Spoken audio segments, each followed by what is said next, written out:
Hi, I'm Michael Warren. I'm a Malaysian, born here. I'm a mixture of English and Indian, and one of the things that you'll start to find in Malaysia is it's a real melting pot, a cultural mix-up of different races, different religions, people who speak many different languages. So I'm part of that, and this is one of the attractions why people love coming to Malaysia to set up services, to set up back-end shared services, global business services in Malaysia. I've traveled the world. I've been around to different places. I've lived in many countries overseas, and I've run a number of companies.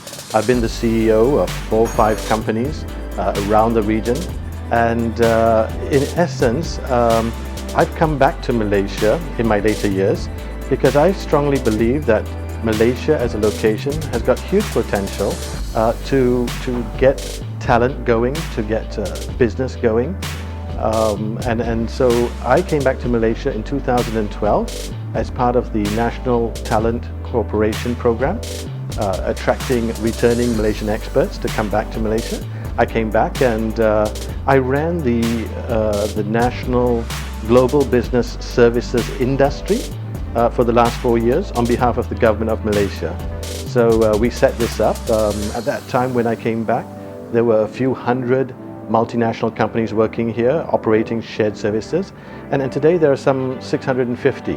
We've gone to about an $18 billion size of the market here in Malaysia.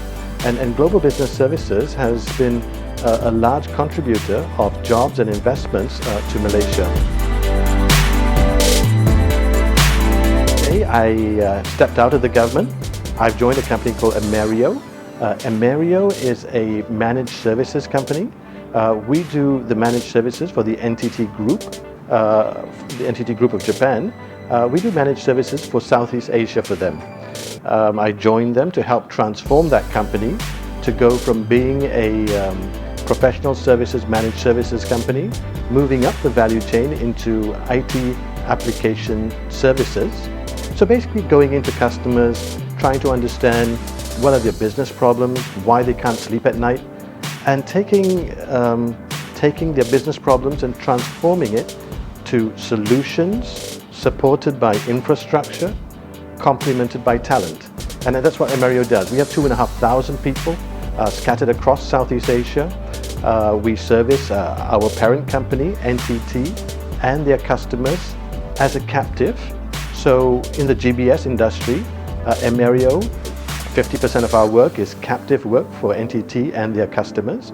The other 50% of our work is outsourced services to companies in this region. So large banks, large telecom companies, large financial institutions and insurance companies, healthcare and education sector companies. These are all target customers of ours.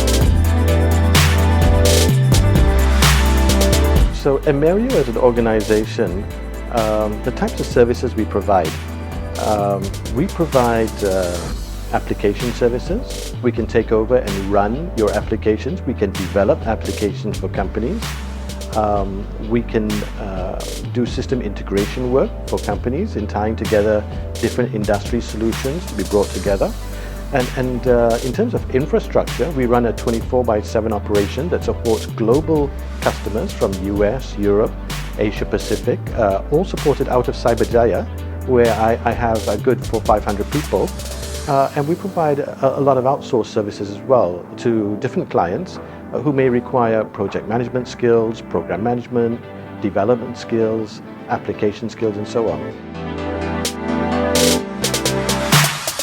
One of the things that we find very interesting is trying to attract the next generation of students to come through into this market. I think the students are still struggling with trying to understand what makes IT sexy. It's like, if it's not sexy, why do I want to do it? It's like IT, everybody seems to use IT. So right now in Malaysia, we are really promoting and supporting a lot of industry academia collaboration in trying to make sure that the students understand what the industry is looking for. and that the industry understands the next millennium group of students that are coming through as to what they're looking for in terms of life. What are the challenges that they look for? Today, many people want to bring their own devices. Many people live on social media. Many people live on Facebook and Twitter and Instagram and all these things, and WhatsApp messages and all that. And when you take that away from them, you're strangling the bloodline that keeps them alive. So I think GBS companies need to evolve. They will change. We are seeing quite a number of new things happening in Malaysia around crowdsourced GBS services, around impact sourcing, about accessing talent from remote locations as opposed to everybody just coming to the office all the time, about people working in their own time. These are things that I think from a Malaysian government perspective, from an industry perspective, the companies that work in the industry, what we're looking for is how do we help the industry move to the next level, and how do we embrace the students that are coming through. Emerio is very much into a lot of this. We really want to support the industry. I've come from the government, and right now in the industry, we want to lift the industry, and the government needs to be the wind beneath our wings.